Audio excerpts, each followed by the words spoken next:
ਹਰਦੀਪ ਸਿੰਘ ਨਿੱਜਰ ਦੇ ਮਾਮਲੇ 'ਚ ਵੀ ਨਿਖਿਲ ਗੁਪਤਾ ਨੇ ਉਸ ਅੰਡਰ ਕਵਰ ਨੂੰ ਕਿਹਾ ਵੀ ਉਹਦਾ ਅਸੀਂ ਕੰਮ ਕਰ ਦਿੱਤਾ ਹੈ ਔਰ ਤੈਨੂੰ ਹੋਰ ਵੀ ਅਸੀਂ ਟਾਸਕ ਦੇਣੀ ਹੈ, ਤੂੰ ਬੇਫਿਕਰ ਰਹਿ ਔਰ ਅੱਗੇ ਕੰਮ ਤੋਰ। ਔਰ ਕਿਉਂਕਿ ਗੁਰਪਤਵੰਤ ਪੰਨੂ ਦੇ ਦਫ਼ਤਰ ਦੇ ਐਡਰੈਸ ਤੋਂ ਲੈ ਕੇ ਉਹਦੀ ਅਸੈਸੀਨੇਸ਼ਨ ਔਰ ਈਵਨ ਜਿਹੜੀ ਕਨਵਰਸੇਸ਼ਨ ਹੁੰਦੀ ਹੈ ਕਿ ਵੀ ਜੇ ਦਫ਼ਤਰ 'ਚ ਹੋਰ ਵੀ 2-4 ਬੈਠੇ ਹੁੰਦੇ ਨੇ, ਕਹਿੰਦੇ ਕਿ ਬ੍ਰਿੰਗ ਐਵਰੀਬਡੀ ਡਾਊਨ, ਵੀ ਸਾਰੇ ਮਾਰ ਦਿਓ। ਨਵੀਂ ਇਨਫੋਰਮੇਸ਼ਨ ਫਾਈਲ ਕੀਤੀ ਗਈ ਹੈ ਨਿਊਯਾਰਕ ਸਾਊਦਰਨ ਡਿਸਟ੍ਰਿਕਟ ਕੋਰਟ ਦੇ ਵਿੱਚ। ਉਹਦੇ 'ਚ ਸਾਹਮਣੇ ਆਉਂਦਾ ਵੀ ਇਹ ਇੰਟਰਨੈਸ਼ਨਲ ਪਲੈਨਿੰਗ ਦਾ ਹੀ ਹਿੱਸਾ ਸੀ ਜਿਹਦੇ 'ਚ ਸਿੱਖ ਐਕਟਿਵਿਸਟ ਨੂੰ ਟਾਰਗੇਟ ਕੀਤਾ ਜਾ ਰਿਹਾ ਸੀ।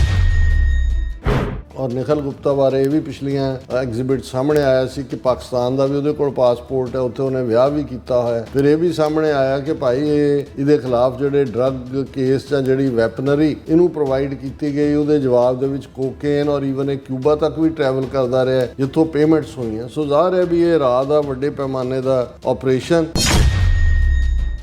ਕਿਉਂਕਿ ਇਹ ਵਿਕਾਸ ਯਾਦਵ CRPF ਦਾ IPS ਹੈ, ਹੁਣ ਡੈਪੂਟੇਸ਼ਨ ਰਾਹ 'ਚ ਹੈ। ਸੋ ਉਹਨਾਂ ਨੇ ਪ੍ਰੂਵ ਕਰਦੇ ਆ ਕਿ ਵੀ ਵਿਕਾਸ ਯਾਦਵ ਜਿਹਦਾ ਨਿਕਨੇਮ ਅਮਾਨਤ ਹੈ, ਉਹ ਜਿਹੜਾ ਹੈ ਉਹ ਰਾਹ ਦਾ ਅਫੀਸ਼ੀਅਲ ਹੈ। ਉਹਦੀਆਂ ਪਿਕਚਰਸ, ਉਹਦੇ ਪੇ ਸਟਬਸ, ਉਹਦੇ ਸਾਰੇ ਸਬੂਤ ਜਿਹੜੇ ਨੇ ਅਮਰੀਕਨ ਏਜੰਸੀਆਂ ਕੱਢ ਕੇ ਲਿਆਈਆਂ ਨੇ। ਇਹ ਵੀ ਲੱਗਦਾ ਹੈ ਵੀ ਕੁਝ ਇਸ ਕਿਸਮ ਦੀਆਂ ਵੀ ਕਿਲਿੰਗਸ ਹੋ ਸਕਦੀਆਂ ਨੇ ਜਿਹੜੀਆਂ ਸਾਨੂੰ ਵੀ ਪਤਾ ਨਹੀਂ ਹੈ, ਜਿਹੜੀਆਂ ਕਿਤੇ ਐਕਸੀਡੈਂਟ ਹੋਇਆ ਜਾਂ ਕਿਤੇ ਦੂਜਾ ਕਰਕੇ ਦਿਖਾਇਆ ਗਿਆ। $1 ਲੱਖ ਦਾ ਸੌਦਾ ਗੁਰਪਤਵੰਤ ਪੰਨੂ ਦੇ ਮਰਡਰ ਦਾ ਹੁੰਦਾ ਹੈ। $15,000 ਕੈਸ਼ ਐਡਵਾਂਸ ਜਿਹੜਾ ਮੈਨਹਟਨ 'ਚ ਡਿਲੀਵਰ ਵੀ ਕੀਤਾ ਜਾਂਦਾ ਹੈ। ਔਰ ਇਸ ਤੋਂ ਇਲਾਵਾ ਮਨੀ ਲਾਂਡਰਿੰਗ ਔਰ ਕ੍ਰੈਡਿਟ ਕਾਰਡ ਸਮਗਲਿੰਗ, ਇਹ ਸਾਰੇ ਵੀ ਨਿਖਿਲ ਗੁਪਤੇ ਦੇ ਉੱਤੇ ਨੇ। Viewers welcome back to programme. So viewers ਗੱਲਬਾਤ ਕਰਾਂਗੇ ਕਿ ਨਿਊਯਾਰਕ ਦੀ ਕੋਰਟ ਵਿੱਚ 3 ਨਵੰਬਰ ਤੋਂ ਭਾਰਤ ਦੇ ਭਾੜੇ ਦੇ ਕਾਤਲ ਨਿਖਿਲ ਗੁਪਤਾ ਦਾ ਟ੍ਰਾਇਲ ਸ਼ੁਰੂ ਹੋਣ ਜਾ ਰਿਹਾ ਹੈ ਔਰ ਸਰਕਾਰੀ ਸਾਈਡ ਵੱਲੋਂ ਜਿਹੜੀ ਹੋਰ ਜਾਣਕਾਰੀ ਅਦਾਲਤ ਵਿੱਚ ਪੇਸ਼ ਕੀਤੀ ਗਈ ਹੈ ਉਸ ਵਿੱਚ ਬੇਨਕਾਬ ਹੋਇਆ ਹੈ ਕਿ ਭਾਰਤੀ ਏਜੰਸੀਆਂ ਵੱਲੋਂ ਦੁਨੀਆ ਭਰ ਵਿੱਚ ਖਾਲਿਸਤਾਨੀਆਂ ਨੂੰ ਮਾਰ ਮੁਕਾਉਣ ਦੀ ਯੋਜਨਾ ਤੇ ਅਮਲ ਕੀਤਾ ਜਾ ਰਿਹਾ ਸੀ। ਸੋ ਇਸ ਬਾਰੇ ਆਪਾਂ ਗੱਲਬਾਤ ਕਰਨ ਜਾ ਰਹੇ ਹਾਂ। ਸੋ ਅਸੀਂ ਚਾਹਾਂਗੇ ਕਿ ਤੁਸੀਂ ਇਸੇ ਤਰ੍ਹਾਂ ਬਣੇ ਰਹਿਣਾ, ਦੇਖਣ ਸੁਣਨ ਲਈ ਜਾਂ ਲਿਖਣ ਲਈ। ਤੁਹਾਡਾ ਸਭ ਦਾ ਬਹੁਤ ਸ਼ੁਕਰੀਆ ਜੀ। ਡਾਕਟਰ ਸਾਹਿਬ ਕੀ ਵਿਚਾਰਾਂ ਨੇ? ਦੇਖੋ, ਅਮਰੀਕਾ ਦੇ ਵਿੱਚ ਜਿਹੜੀ ਜੁਡੀਸ਼ਰੀ ਹੁੰਦੀ ਹੈ ਮੋਸਟਲੀ ਉਹ ਸਰਕਾਰੀ ਇਨਫਲੂਐਂਸ 'ਚ ਆਲਾ ਦੁਆਲਾ ਸਿਆਸੀ ਘਟਨਾਵਾਂ ਕੀ ਹੋ ਰਹੀਆਂ ਉਸ ਦੇ ਅਸਰ ਨੂੰ ਨਹੀਂ ਕਬੂਲਦੀ। ਉਹ ਆਪਣੀ ਪ੍ਰੋਸੈਸ ਚੱਲ ਰਹੀ ਹੁੰਦੀ ਹੈ। ਜਿਵੇਂ ਜੇ ਅਡਾਨੀ ਦੇ ਖਿਲਾਫ ਬ੍ਰਾਈਬ ਕਰਨ ਦਾ ਕੇਸ ਹੈ ਜਿਹੜਾ ਕਿ ਅਮਰੀਕਨ ਲਾਅ ਦੀ ਖਿਲਾਫ ਵਰਜ਼ੀ ਹੈ, ਸੋ ਉਹ ਫਾਈਲਾਂ ਇਨਵੈਸਟੀਗੇਸ਼ਨ ਉਹ ਬਰਾਬਰ ਚੱਲ ਰਹੀ ਹੈ। ਔਰ ਨਿਖਿਲ ਗੁਪਤਾ ਜਿਹਦਾ ਫੁੱਲ ਫਲੈਜ ਟਰਾਇਲ ਜਿਹੜਾ 3 ਨਵੰਬਰ ਤੋਂ ਸ਼ੁਰੂ ਹੋਣ ਜਾ ਰਿਹਾ ਹੈ ਔਰ ਜ਼ਾਹਰ ਹੈ ਜਿਨ੍ਹਾਂ ਨੇ ਇਸ ਦੀ ਬਰੀਫਿੰਗ ਹਰ ਇੱਕ ਨੂੰ ਪਤਾ ਹੀ ਹੈ ਕਿ ਕਿਵੇਂ ਨਿਖਿਲ ਗੁਪਤਾ ਨੂੰ ਜਿਹੜਾ ਚੈੱਕ ਰਿਪਬਲਿਕ ਦੇ ਵਿੱਚ ਅਮਰੀਕਨ ਏਜੰਸੀਆਂ ਨੇ ਜਾ ਕੇ ਦਬੋਚਿਆ ਸੀ, ਕਿਉਂਕਿ ਇਹ ਜਿਹੜਾ ਹਰਦੀਪ ਸਿੰਘ ਨਿੱਜਰ ਦੀ ਅਸੈਸੀਨੇਸ਼ਨ ਔਰ ਅਮਰੀਕਾ ਦੀ ਧਰਤੀ ਤੇ ਜਦੋਂ ਕਿ 23 ਜੂਨ 2023 ਨੂੰ ਨਰਿੰਦਰ ਮੋਦੀ ਨੇ ਜਿਹੜਾ ਹੈ ਉਹ ਮਿਲਣਾ ਸੀ ਪ੍ਰੈਜ਼ੀਡੈਂਟ ਬਾਈਡਨ ਨੂੰ, ਐਨ ਉਸ ਮੌਕੇ ਜਿਹੜਾ ਕਿਉਂਕਿ 15 ਜੂਨ ਨੂੰ ਅਵਤਾਰ ਸਿੰਘ ਖੰਡੇ ਦਾ ਮਰਡਰ ਹੁੰਦਾ ਹੈ, ਉਸ ਤੋਂ ਮਹੀਨਾ ਪਹਿਲਾਂ 6 ਮਈ ਨੂੰ 2023 ਨੂੰ ਲਾਹੌਰ ਦੇ ਵਿੱਚ ਭਾਈ ਪਰਮਜੀਤ ਸਿੰਘ ਪੰਜਵਾੜ ਨੂੰ ਅਸੈਸੀਨੇਟ ਕੀਤਾ ਜਾਂਦਾ ਹੈ। 18 ਜੂਨ 2023 ਨੂੰ ਹਰਦੀਪ ਸਿੰਘ ਨਿੱਜਰ ਦੀ ਅਸੈਸੀਨੇਸ਼ਨ ਹੁੰਦੀ ਹੈ ਗੁਰਦੁਆਰਾ ਕੰਪਲੈਕਸ। ਔਰ 23 ਜੂਨ ਨੂੰ ਮੋਦੀ ਨੇ ਜਿਹੜਾ ਬਾਈਡਨ ਦੇ ਨਾਲ ਮਿਲਣਾ ਸੀ ਔਰ ਉਸ ਪੀਰੀਅਡ 'ਚ ਸਾਹਮਣੇ ਆਇਆ ਔਰ ਖਾਸ ਤੌਰ 'ਤੇ ਗੁਰਪਤਵੰਤ ਪੰਨੂ ਮਰਡਰ ਪਲਾਟ, ਜਿਸ ਥੱਲੇ ਨਿਖਿਲ ਗੁਪਤਾ ਚੈੱਕ ਰਿਪਬਲਿਕ 'ਚ ਬੈਠ ਕੇ ਜਿਸ ਨੇ ਆਪਣੇ ਵੱਲੋਂ ਅਮਰੀਕਾ ਦੇ ਵਿੱਚ ਅਸੈਸਨ ਜਿਹੜਾ ਕਾਤਲ ਹੈ ਉਹਨੂੰ ਹਾਇਰ ਕੀਤਾ, $1 ਲੱਖ ਦੀ ਡੀਲ ਬਣੀ, 15,000 ਐਡਵਾਂਸ ਵੈਨ ਦੇ ਵਿੱਚ ਜਾ ਕੇ ਦਿੱਤਾ। ਉਹ ਇਨਫੈਕਟ ਅਮਰੀਕਨ ਏਜੰਸੀਆਂ ਦਾ ਅੰਡਰ ਕਵਰ ਏਜੰਟ ਸੀ। ਉਸ ਤੋਂ ਬਾਅਦ ਉਹਨਾਂ ਸਬੂਤਾਂ, ਔਰ ਇਹ ਉਦੋਂ ਹੋ ਰਿਹਾ ਸੀ ਜਦੋਂ ਕਿ ਮੋਦੀ ਅਮਰੀਕਾ ਦੀ ਧਰਤੀ ਤੇ ਆ ਗਿਆ ਸੀ ਔਰ ਉਹਨਾਂ ਨੇ ਜੂਨ ਮਹੀਨੇ ਦੇ ਵਿੱਚ ਹੀ, ਕਿਉਂਕਿ ਅਮਰੀਕਾ ਦੇ ਵਿੱਚ ਵੀ 6 ਤੋਂ ਜ਼ਿਆਦਾ ਐਕਟਿਵਿਸਟ ਜਿਨ੍ਹਾਂ 'ਚ ਖਾਕਸਾਰ ਵੀ ਸ਼ਾਮਲ ਹੈ, ਉਹਨਾਂ ਦੀ ਡਿਊਟੀ ਟੂ ਵਾਰ ਨੋਟਿਸ ਜਿਹੜਾ ਸਾਨੂੰ 23 ਜੂਨ ਨੂੰ ਹੀ ਦਿੱਤਾ ਗਿਆ ਜਦੋਂ ਕਿ ਸਾਡੀ ਟੀਮ ਜਿਹੜੀ ਹੈ ਵਾਸ਼ਿੰਗਟਨ DC ਤੋਂ ਕਵਰ ਕਰਕੇ ਉਸ ਇਵੈਂਟ ਨੂੰ ਵਾਪਸ ਆ ਰਹੀ ਸੀ। ਔਰ ਮੈਨੂੰ ਈਵਨ 2 ਦਿਨ ਪਹਿਲਾਂ ਨਿਊਯਾਰਕ ਮੈਗਜ਼ੀਨ ਉਹਨਾਂ ਦੇ ਫੀਚਰ ਰਾਈਟਰ ਨੇ ਵੀ ਇਸ ਮੁੱਦੇ ਦੇ ਉੱਤੇ ਇੰਟਰਵਿਊ ਕੀਤਾ ਔਰ ਆਲਰੇਡੀ ਗਾਰਡੀਅਨ ਔਰ ਦੂਸਰੇ ਵਾਸ਼ਿੰਗਟਨ ਪੋਸਟ ਉਹਨਾਂ ਸਾਰਿਆਂ 'ਚ ਵੀ ਇਹ ਸਟੋਰੀ ਰਹੀ ਹੈ। ਲੇਕਿਨ ਕਿਉਂਕਿ ਪ੍ਰੋਮੀਨੈਂਟਲੀ ਜਿਹੜਾ ਐਗਜ਼ੀਕਿਊਟ ਹੋਇਆ ਹਰਦੀਪ ਸਿੰਘ ਨਿੱਜਰ ਦੇ ਮਾਮਲੇ 'ਚ ਵੀ ਨਿਖਿਲ ਗੁਪਤਾ ਨੇ ਉਸ ਅੰਡਰ ਕਵਰ ਨੂੰ ਕਿਹਾ ਵੀ ਉਹਦਾ ਅਸੀਂ ਕੰਮ ਕਰ ਦਿੱਤਾ ਹੈ ਔਰ ਤੈਨੂੰ ਹੋਰ ਵੀ ਅਸੀਂ ਟਾਸਕ ਦੇਣੀ ਹੈ, ਤੂੰ ਬੇਫਿਕਰ ਰਹਿ ਔਰ ਅੱਗੇ ਕੰਮ ਤੋਰ। ਔਰ ਕਿਉਂਕਿ ਗੁਰਪਤਵੰਤ ਪੰਨੂ ਦੇ ਦਫ਼ਤਰ ਦੇ ਐਡਰੈਸ ਤੋਂ ਲੈ ਕੇ ਉਹਦੀ ਅਸੈਸੀਨੇਸ਼ਨ ਔਰ ਈਵਨ ਜਿਹੜੀ ਕਨਵਰਸੇਸ਼ਨ ਹੁੰਦੀ ਹੈ ਕਿ ਵੀ ਜੇ ਦਫ਼ਤਰ 'ਚ ਹੋਰ ਵੀ 2-4 ਬੈਠੇ ਹੁੰਦੇ ਨੇ, ਕਹਿੰਦੇ ਕਿ ਬ੍ਰਿੰਗ ਐਵਰੀਬਡੀ ਡਾਊਨ, ਕਿ ਵੀ ਸਾਰੇ ਮਾਰ ਦਿਓ।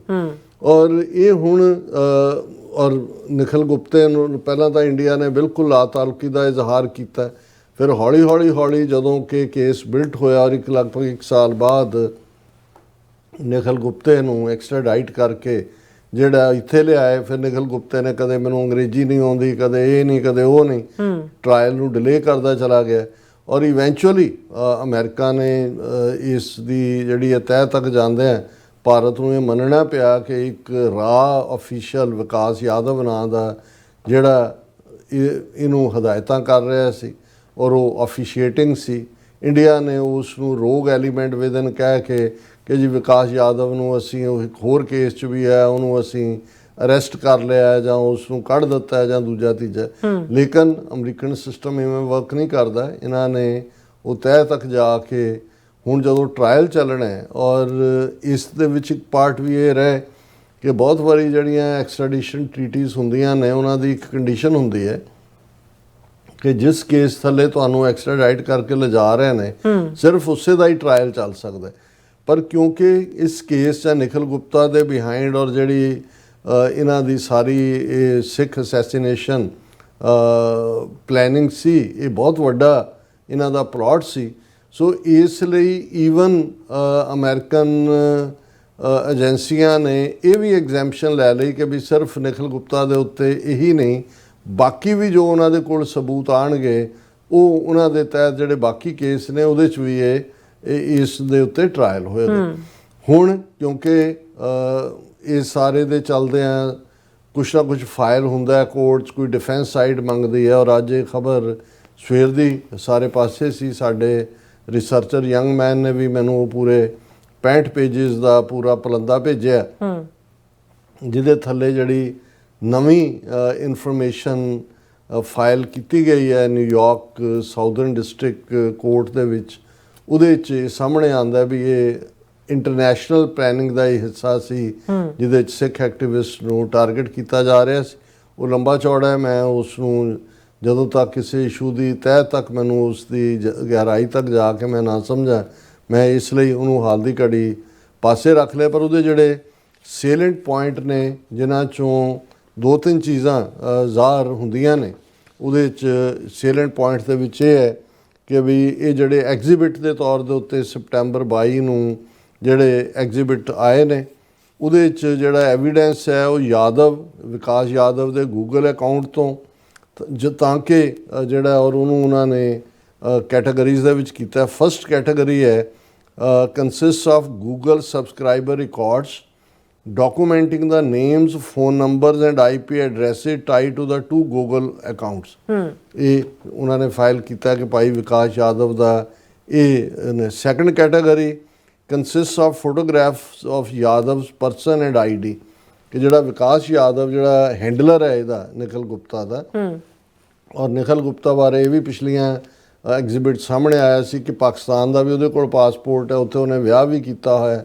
ਫਿਰ ਇਹ ਵੀ ਸਾਹਮਣੇ ਆਇਆ ਕਿ ਭਾਈ ਇਹਦੇ ਖਿਲਾਫ ਜਿਹੜੇ ਡਰੱਗ ਕੇਸ ਜਾਂ ਜਿਹੜੀ ਵੈਪਨਰੀ ਇਹਨੂੰ ਪ੍ਰੋਵਾਈਡ ਕੀਤੀ ਗਈ ਉਹਦੇ ਜਵਾਬ ਦੇ ਵਿੱਚ ਕੋਕੇਨ ਔਰ ਈਵਨ ਇਹ ਕਿਊਬਾ ਤੱਕ ਵੀ ਟਰੈਵਲ ਕਰਦਾ ਰਿਹਾ ਜਿੱਥੋਂ ਪੇਮੈਂਟਸ ਹੋਈਆਂ। ਸੋ ਜ਼ਾਹਰ ਹੈ ਵੀ ਇਹ ਰਾਹ ਦਾ ਵੱਡੇ ਪੈਮਾਨੇ ਦਾ ਆਪਰੇਸ਼ਨ।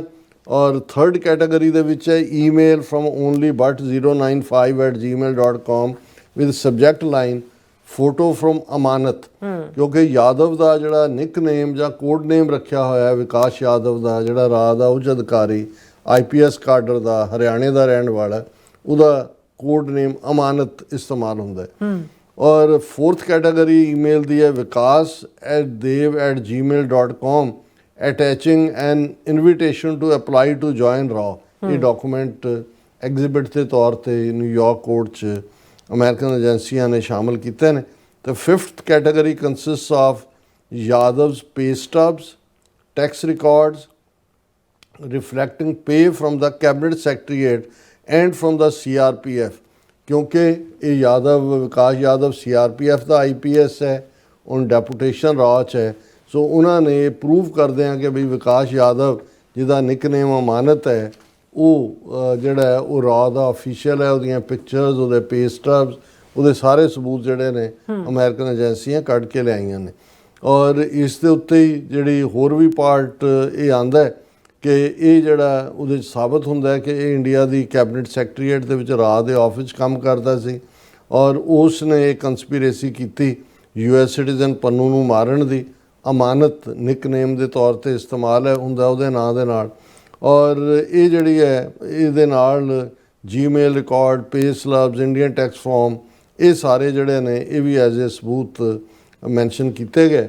ਔਰ ਇਸ ਦੇ ਉੱਤੇ ਜਿਹੜਾ ਮੁੱਖ ਤੌਰ ਦੇ ਉੱਤੇ ਜਦੋਂ ਅਸੀਂ ਦੇਖਦੇ ਹਾਂ ਕਿ south district New York court filing ਦੇ ਵਿੱਚ ਇਹ ਸਾਹਮਣੇ ਆ ਜਾਂਦਾ ਹੈ ਕਿ ਇੰਡੀਆ ਦਾ ਗਲੋਬਲ ਸਿੱਖ ਅਸੈਸੀਨੇਸ਼ਨ ਪ੍ਰੋਗਰਾਮ ਪਾਕਿਸਤਾਨ 'ਚੋਂ ਸ਼ੁਰੂ ਕੀਤਾ। ਇੰਗਲੈਂਡ ਦੇ ਵਿੱਚ ਇੱਕ ਨੇਪਾਲ ਦੀ ਕਿਲਿੰਗ ਦਾ ਵੀ ਜ਼ਿਕਰ ਹੈ, ਉਹ ਅਜੇ ਤੱਕ ਇਸ ਜਿਹੜਾ ਹੁਣ ਐਗਜ਼ੀਬਿਟ ਹੈ ਉਹਦੇ 'ਚ ਆਇਆ। ਉਹ ਕੌਣ ਹੈ, ਕੀ ਹੈ, ਪਤਾ ਨਹੀਂ। ਲੇਕਿਨ ਸਾਨੂੰ ਇਹ ਜਦੋਂ ਮੇਰਾ ਖਿਆਲ ਹੈ ਵੀ ਹਰ ਚੀਜ਼ ਪਬਲਿਕ ਨਹੀਂ ਕਰਨਗੇ, ਕੁਝ ਚੀਜ਼ ਕਲਾਸੀਫਾਈਡ ਹੋਏਗੀ, ਪਰ ਇਸ ਤੋਂ ਇਹ ਵੀ ਲੱਗਦਾ ਹੈ ਵੀ ਕੁਝ ਇਸ ਕਿਸਮ ਦੀਆਂ ਵੀ ਕਿਲਿੰਗਸ ਹੋ ਸਕਦੀਆਂ ਨੇ ਜਿਹੜੀਆਂ ਸਾਨੂੰ ਵੀ ਪਤਾ ਨਹੀਂ ਹੈ, ਜਿਹੜੀਆਂ ਕਿਤੇ ਐਕਸੀਡੈਂਟ ਹੋਇਆ ਜਾਂ ਕਿਤੇ ਦੂਜਾ ਕਰਕੇ ਦਿਖਾਇਆ ਗਿਆ। ਔਰ ਇਸ ਦੇ ਵਿੱਚ ਜਿਵੇਂ ਉਸ ਨੂੰ ਇਹ ਕਹਿੰਦਾ ਹੈ ਵਿਕਾਸ ਯਾਦਵ ਰਾਹੀਂ, ਇਹ ਜਿਹੜਾ ਨਿਖਿਲ ਗੁਪਤਾ ਹੈ ਜਿਹੜਾ ਹਾਇਰਡ ਅਸੈਸਨ ਅੰਡਰ ਕਵਰ ਸੀ, ਕਿ ਸੋ ਮੈਨੀ ਟਾਰਗੇਟਸ, ਕਿ ਵੀ ਬਹੁਤ ਨਿਸ਼ਾਨੇ ਨੇ, ਅਜੇ ਤੂੰ ਬੇਫਿਕਰ ਹੋ, ਪਹਿਲਾਂ ਇਹ ਕੰਮ ਕਰ। ਔਰ ਇਹ ਜਿਹੜਾ ਪੁੱਟ ਐਵਰੀਵਨ ਡਾਊਨ, ਜਿਵੇਂ ਅਸੀਂ ਜ਼ਿਕਰ ਹੀ ਕੀਤਾ। ਔਰ $1 ਲੱਖ ਦਾ ਸੌਦਾ ਗੁਰਪਤਵੰਤ ਪੰਨੂ ਦੇ ਮਰਡਰ ਦਾ ਹੁੰਦਾ ਹੈ। $15,000 ਕੈਸ਼ ਐਡਵਾਂਸ ਜਿਹੜਾ ਮੈਨਹਟਨ 'ਚ ਡਿਲੀਵਰ ਵੀ ਕੀਤਾ ਜਾਂਦਾ ਹੈ। ਔਰ ਇਸ ਤੋਂ ਇਲਾਵਾ ਮਨੀ ਲਾਂਡਰਿੰਗ ਔਰ ਕ੍ਰੈਡਿਟ ਕਾਰਡ ਸਮਗਲਿੰਗ, ਇਹ ਸਾਰੇ ਵੀ ਨਿਖਿਲ ਗੁਪਤੇ ਦੇ ਉੱਤੇ ਨੇ। ਸੋ ਇਹ ਦਿਲਚਸਪ ਹੋਏਗਾ। ਅਸੀਂ ਹੋਪ ਕਰਦੇ ਹਾਂ ਕਿ ਵੀ ਜਦੋਂ ਇਹ ਟਰਾਇਲ ਦੇ ਵਿੱਚ ਕੇਸ ਡਿਟੇਲ 'ਚ ਜਾਏਗਾ, ਬਹੁਤ ਸਾਰੀ ਇਨਫੋਰਮੇਸ਼ਨ ਜਿਹੜੀ ਹੈ ਉਹ ਬਾਹਰ ਆਉਣੀ ਚਾਹੀਦੀ ਹੈ। ਔਰ ਅਸੀਂ ਹੋਪ ਕਰਦੇ ਹਾਂ ਕਿ ਵੀ ਇਹ ਜਿਹੜਾ ਇੰਡੀਆ ਦਾ as a transnational repression weapon ਹੈ, ਇਹ ਜਿਹੜਾ ਪੂਰੀ ਤਰ੍ਹਾਂ ਐਕਸਪੋਜ਼ ਹੋਏਗਾ। ਬਿਲਕੁਲ ਰਾਸਾ, ਤੁਹਾਡਾ ਬਹੁਤ ਬਹੁਤ ਧੰਨਵਾਦ। ਸੋ ਥਲੇ ਨੇ ਬ੍ਰੇਕ ਫਿਊਅਰਸ, ਤੁਸੀਂ ਕਿਤੇ ਨਹੀਂ ਜਾਣਾ, ਮਿਲਦੇ ਹਾਂ ਆਫਟਰ ਦਿਸ ਸ਼ਾਰਟ ਬ੍ਰੇਕ।